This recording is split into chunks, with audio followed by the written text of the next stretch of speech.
നയ അഴിമതി കേസിൽ മനീഷ് സിസോദിയയ്ക്ക് ജാമ്യം ലഭിച്ചിരിക്കുകയാണ്. ഇ.ഡി. CBI കേസുകളിലാണ് ജാമ്യം ലഭിച്ചിരിക്കുന്നത്. ആർ രാധാകൃഷ്ണൻ ഡൽഹിയിൽ നിന്ന് വിവരങ്ങളുമായി ചേരുന്നു. രാധാകൃഷ്ണൻ, എന്താണ് കോടതി ഉത്തരവിന്റെ വിശദാംശങ്ങൾ? വേണു, ഇപ്പോഴും ഈ നടപടിക്രമങ്ങളുമായി ബന്ധപ്പെട്ട പൂർണ്ണ ഉത്തരവിന്റെ പകർപ്പ് നമ്മുടെ കൈവശം ലഭ്യമല്ല.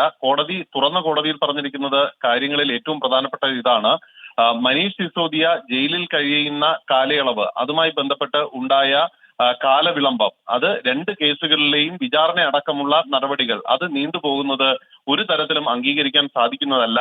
വിചാരണ കോടതിയും ഹൈക്കോടതിയും ഈ വിചാരണ അനന്തമായി നീണ്ടുപോകുന്നു എന്നുള്ളത് പരിഗണിച്ചില്ല. അതുകൊണ്ട് തന്നെ പ്രഥമ ദൃഷ്ട്യാ മനീഷ് സിസോദിയയുടെ ഹർജി അത് അംഗീകരിക്കുക മാത്രമേ കോടതിയുടെ മുന്നിൽ മാർഗമുള്ളൂ.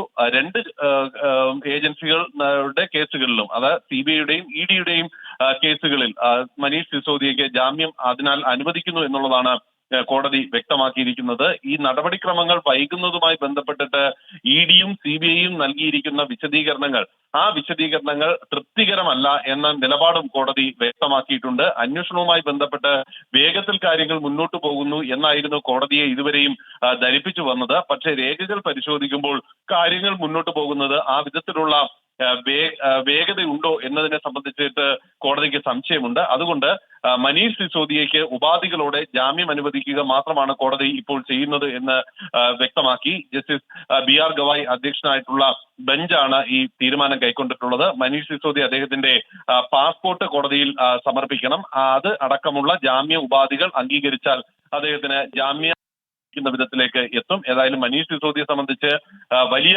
ആശ്വാസമാണ് ഇപ്പോഴത്തെ സാഹചര്യത്തിൽ കോടതിയുടെ ഭാഗത്തു നിന്ന് ഉണ്ടായിരിക്കുന്ന ഈ നടപടി. വളരെ ശക്തമായിട്ടാണ് ഇതുമായി ബന്ധപ്പെട്ടിട്ടുള്ള മനീഷ് സിസോദിയുടെ വാദങ്ങളെ സുപ്രീം കോടതിയിൽ എതിർത്തത്.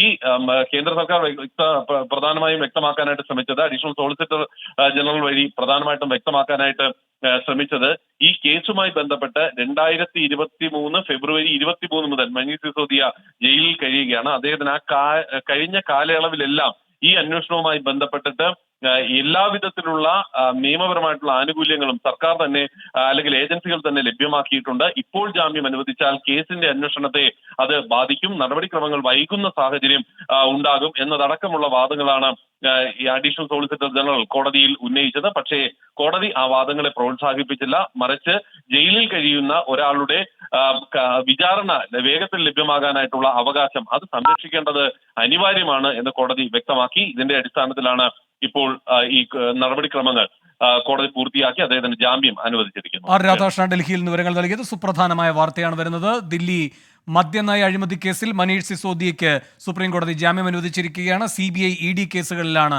ജാമ്യം അനുവദിച്ചിരിക്കുന്നത് എന്ന് മാത്രവുമല്ല, കീഴ്ക്കോടതികൾക്കൊരു നിർദ്ദേശമെന്ന സ്വഭാവത്തിൽ വരുന്ന നിരീക്ഷണങ്ങളും ഈ വിധിയുടെ പ്രാധാന്യം ഉയർത്തിക്കാട്ടുന്നു.